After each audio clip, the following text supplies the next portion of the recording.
Hello, everybody. Scott Golden here with Golden Opportunities Coaching and the Golden Opportunities Coaching YouTube channel. And we are here almost on a daily basis with audio content in a variety of topics. And today we're going to touch on something that is extremely important, but also can be sensitive for some people, and that is suicidal ideation. If you have a suicidal friend, how would you know? What can you do, and that kind of stuff. Being that I work in trauma recovery and have for about, as my wrapper crinkles here, and have been for about 16 years, it's certainly something to look at and to identify if this is something that may be affecting you. There are numbers that say 1 in 4 people in their lifetime, that's 25% of the population, will have suicidal ideation at some point. And so there are 7 things that I want to go through here. Obviously, if you believe that your friend or loved one has suicidal ideation or suicidal ideas or is thinking about considering suicide, contact a professional so that they can get the necessary help. Actually, a team of professionals is better. Many times it takes a team to help a person reset their brain. A single person may not connect with an individual, and especially if they're in acute trauma, having a team of people is often helpful. The first thing they're going to do is give away prized possessions. Usually, people who are suicidal actually do have connections left with people that matter to them, friends, family, loved ones, former partners, a best friend, a mentor, and they still have attachments to the memories of physical items. I can remember years ago an acquaintance of mine who was suicidal, and he brought a box of things for a friend of his to their doorstep and just left it there.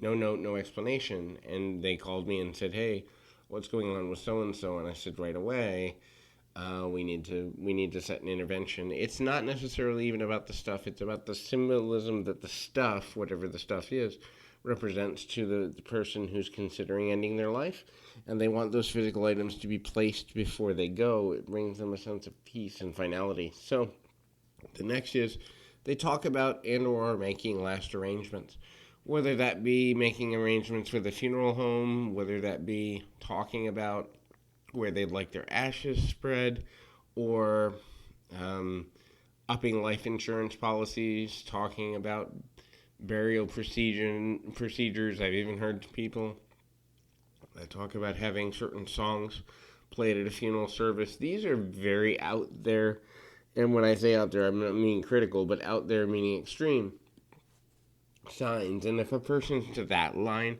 where they're laying out, their last days, then certainly get them help immediately. But that is a sign of when they're kind of changing into making those final moment preparations. The next thing is they are changing their personality. So if you notice all of a sudden that your formerly extroverted friend is becoming a very introverted person, or the opposite, if a very introverted friend is suddenly becoming very extroverted, and they're going to parties and they just don't care, and they're taking risks they'd never take, and they're saying things they'd never say, and they're standing up for themselves and doing things they would never do within their normal personality. This is a sign that basically their ability to care about consequences is going or gone. And so what happens is, I'm going to leave this world in a way where people knew what I thought, becomes their focus during those last weeks or months or days. And so the personality switch, which is usually almost opposite end of the spectrum of who they naturally are or have been, is an indicator that major change is coming, and potential for that finality is there. Make and talk about a plan.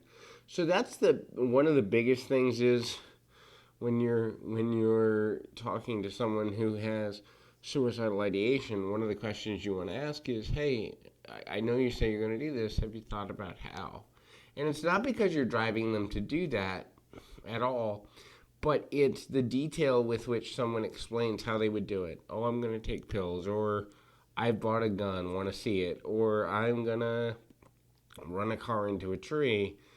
If they've given thought about where, how, when, then it's a really good indicator that they're not just crying out for help.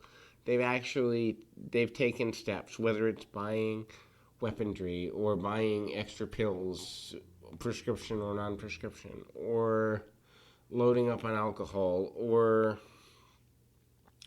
not getting the brakes fixed if they know they need to get the brakes fixed. And it's just there's a plan in place, and the more detailed the plan, the more thought out it is, and therefore the more focused the desire to end things is there. So, for expressive people, artists and the like, they'll focus more on death, dying, pain, suffering, final moments, feelings of angst. And so, by itself, this isn't automatically a sign of suicidal ideation, but if that's where their entire focus goes, or if it's been there for months and you don't see variation in emotion, and they're just journal entries or artistic endeavor or music or whatever is just always on the darker side, it's because their mind is beginning to prepare themselves for not being here anymore, and the thought of not being here anymore is a comfort almost at times.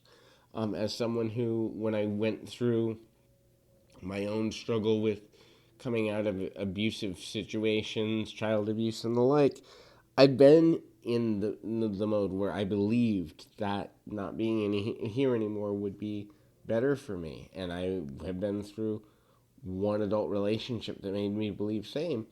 And in both cases, it was the focus on the negative that made it worse and worse. So where a person's focus goes, their actions follow. And so if a person is focused on negativity all the time, you're going to want to check them for the, that reality and see where they are in relation to their own mortality. Second to last is substance abuse changes. So if they are using more drugs, using more alcohol, using pills, or mixing new drugs, or just doing things, which I guess I can tie the last one in too, just doing things in general that are self-harming, including addictive behaviors, it's a sign that they're looking for a way out. And many times, a drug binge, alcohol binge night can be what's known as a soft suicide attempt. They don't know if they're going to die. They're not actually planning to die that day, but if they happen to die that day, so be it. A lot of times with addiction, when you notice an increase in addictive behavior or self-harming behavior, that person is getting closer to the line. So hopefully this is helpful. Again, get help for anyone you believe may be struggling in this area, and continue to realize that they have a multi-month or multi-year recovery ahead of them, so they need consistent support. But until next time, keep your feet on the ground, your mind in the moment. Until next time, everybody.